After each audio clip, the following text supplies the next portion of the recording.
Azərbaycan dilinin qorunması və inkişaf etdirilməsi Azərbaycan Respublikasının dövlət siyasətinin əsas prioritetlərindən biridir.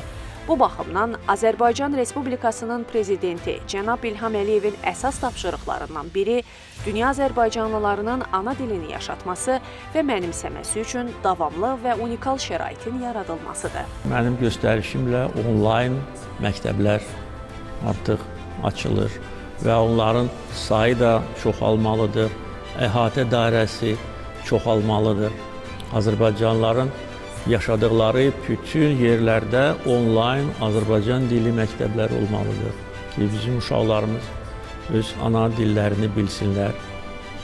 Çünki 3-cü, 4-cü nəsil Azərbaycanlıların uşaqları artıq bəziləri ana dilini bilmirlər. Xaricdə yaşayan yeni nəsil Azərbaycanlıların ana dilində danışa bilməsi bizim ən böyük arzumuz və hədəfimizdir.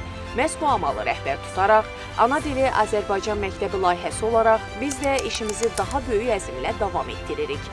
Şad xəbəri nəzərinizə çatdırmaq istəyirik ki, Azərbaycan Gənc Müəllimlər Assosiasiyasının təşkilatçılığı ilə Ana dili Azərbaycan məktəbi layihəsinin ikinci yarımil üzrə qeydiyyatı artıq açıq elan edilir. Gəlin, övladlarımıza ana dilini sevdirmək və onları milli ruhda böyütmək üçün bu fürsətdən yararlanaq.